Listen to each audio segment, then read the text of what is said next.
bonsai. Nah, siapa nih yang di sini ingin melahirkan normal setelah pernah sesar? Bonsai bisa kok. Tapi perlu dicatat, vaginal birth atau cesarean atau VBAC bukanlah metode persalinan yang aman untuk semua bonsai yang sedang hamil. Jadi yuk simak siapa saja yang bisa melakukannya dan apa aja persiapannya di video ini agar bonsai bisa sukses VBAC.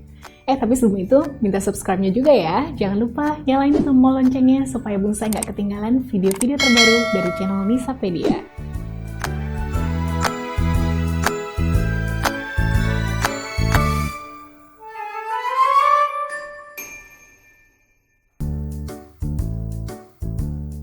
Bonsai kita pelajari dulu ya tentang apa itu VBAC. Zaman dulu tuh kalau misalkan udah sekali sesar, bakalan sesar terus. Jadi sekarang ini untuk bonsai-bonsai yang udah pernah melahirkan secara sesar, bonsai masih mungkin untuk bisa melahirkan bayi berikutnya melalui persalinan normal atau pervaginam. Inilah yang disebut dengan persalinan pervaginam pasca operasi sesar atau populer dengan istilah VBAC, yaitu merupakan singkatan dari vaginal birth atau cesarean. Tapi sebenarnya VBAC itu adalah outcome sukses dari TOLAC, yaitu Trial of Labor After Cesarean. Nah, berapa persen sih keberhasilan VBAC? Banyak bonsai hamil yang ingin mencoba VBAC tapi khawatir mereka nggak akan berhasil. Tapi sebenarnya ada kabar baik nih, mayoritas wanita yang mencoba VBAC sebenarnya berhasil. Menurut data dari American College of Obstetricians and Gynecologists di tahun 2017, saat ini wanita-wanita yang pernah menjalani persalinan sesar memiliki tingkat keberhasilan 60 hingga 80% untuk mencapai persalinan normal VBAC ini. Mengagumkan bukan? Untuk alasan ini dan banyak lagi, maka ACOG dan organisasi kesehatan besar lainnya pun sangat menyarankan agar bonsai yang sehat mencoba VBAC bila memungkinkan. Sekarang siapa saja yang bisa melakukan VBAC atau dapat menjadi kandidat yang baik untuk sukses VBAC ini? Dengan tingkat keberhasilan VBAC yang tinggi, tentu bonsai ingin mencoba dong bersalin normal setelah sebelumnya sesar. Catatan utamanya adalah konsultasi dengan dokter kandungan bonsai sejak awal kehamilan untuk mengetahui apakah VBAC dapat menjadi pilihan yang baik untuk bonsai dan debai. Poinnya adalah bahwa VBAC ini harus planned VBAC atau VBAC dengan direncanakan. Dokter pastinya akan membantu bonsai untuk melihat risiko dan manfaatnya. Jika risiko bonsai rendah dan peluang untuk sukses VBAC tinggi, maka tak perlu ragu memutuskan bahwa VBAC tepat untuk bonsai. Peluang bonsai untuk sukses VBAC akan lebih baik jika disertai beberapa kondisi berikut nih. Yang pertama, bonsai udah pernah lahirin normal sebelumnya. Jadi misalnya anak pertama lahir normal, lahiran kedua sesar. Yang ketiga ini pengen lahiran VBAC. Kemudian yang kedua baru 1 kali menjalani operasi sesar dengan sayatan melintang rendah atau horizontal bawah yang biasa disebut juga dengan low transverse incision. Ini berarti sayatannya itu horizontal dari sisi ke sisi dan terletak rendah di dalam rahim. Ini adalah jenis sayatan C-section yang paling umum dan biasanya berdarah lebih sedikit daripada sayatan yang lainnya. Sayatan ini juga membuat bekas luka yang lebih kuat di rahim sehingga lebih kecil kemungkinannya untuk robek. Nah, bonsai dan debai juga dalam keadaan yang sehat ya selama kehamilan. Persalinan dimulai dengan sendirinya tepat sebelum atau pada tanggal hari perkiraan lahir. Bukan berarti induksi pada persalinan VBAC ini nggak bisa, tapi biasanya dipertimbangkan untuk persalinan ini sealami atau senatural mungkin. Nah, sebaliknya nih, sekarang siapa saja yang berisiko melakukan VBAC? Seperti yang udah tadi disebutin di awal, VBAC bukanlah metode persalinan yang aman untuk semua bonsai. Itu artinya, memang ada beberapa kondisi kehamilan yang tidak memungkinkan bonsai untuk bisa melahirkan debai dengan cara VBAC. Peluang bonsai untuk VBAC namun beresiko tinggi adalah jika bonsai pernah menjalani lebih dari 2 kali operasi sesar sebelumnya. Kemudian yang kedua, jika indeks massa tubuh bonsai lebih daripada normal. Kemudian yang ketiga, belum pernah melahirkan secara normal.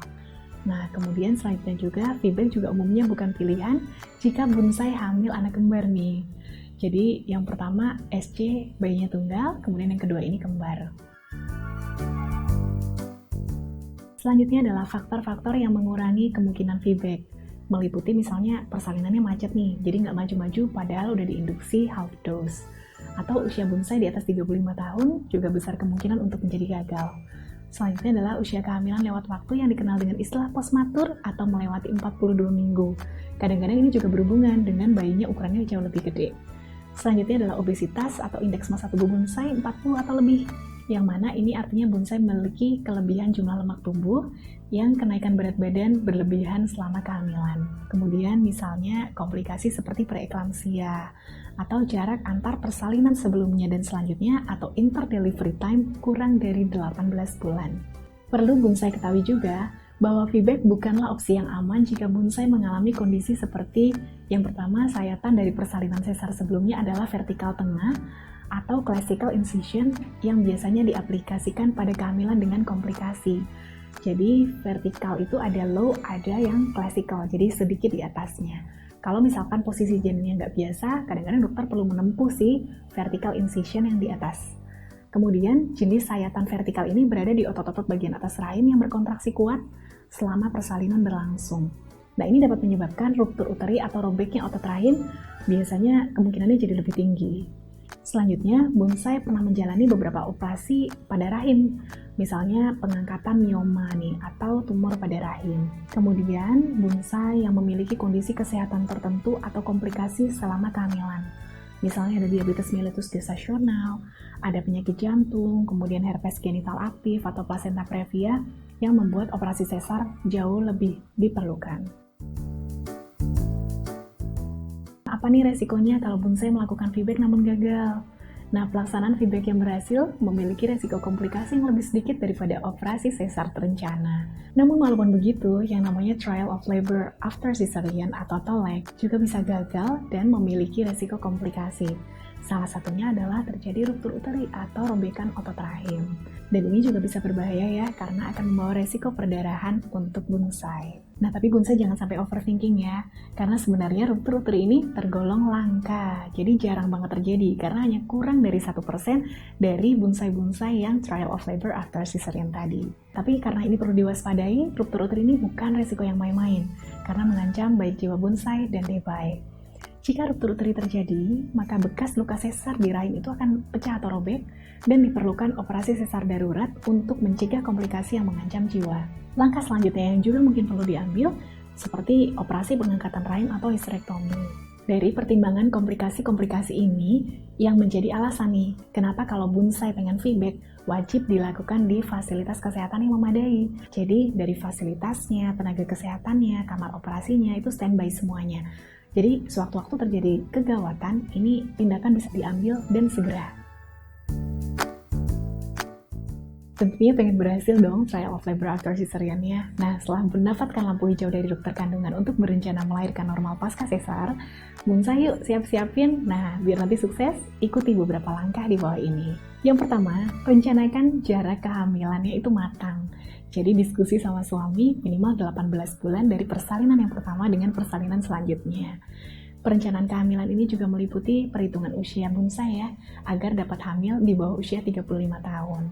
Kemudian yang kedua, mari jaga kelebihan berat badan bonsai agar kembali normal sebelum merencanakan kehamilan berikutnya. Obati juga penyakit atau infeksi jika ada, seperti misalnya ada tekanan darah tinggi, keputihan, atau misalnya ada herpes. Nah, ini biar diatasi segera. Kemudian konsumsi makanan dengan gizi cukup dan seimbang selama kehamilan, karena langkah ini akan sangat berguna untuk menjaga kenaikan berat badan bonsai selama hamil dan mencegah ukuran debai supaya tidak terlalu besar. Bonsai juga perlu nih menjalani gaya hidup yang sehat, seperti berolahraga secara teratur, tidur minimal 8 jam di malam hari, dan minum air putih 8-10 gelas per hari. Kemudian selanjutnya minum vitamin kehamilan yang diresepkan oleh dokter ya, karena suplementasi walaupun dibutuhkan dalam jumlah sedikit ternyata efeknya sangat signifikan untuk bayi. Kemudian pilih juga nih dokter kandungan yang nyaman untuk bonsai. Jadi kalau bonsai udah berencana VBAC, bisa konsultasi secara intensif mengenai persiapan-persiapannya. Kemudian yang tidak kalah penting tadi tuh harus pilih fasilitas kesehatan yang memadai dan upayakan untuk lahir di fasilitas kesehatan yang memiliki kamar operasi. Sejatinya, bonsai adalah pahlawan, pejuang, dan ibu yang baik, bagaimanapun cara melahirkannya. Rencana bonsai untuk melahirkan normal adalah sebuah niat yang mulia dan patut diacungi jempol.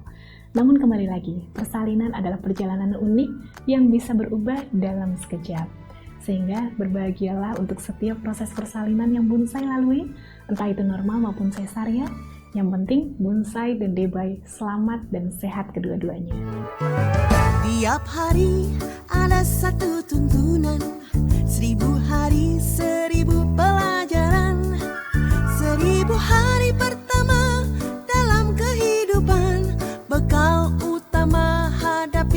ribuan tantangan.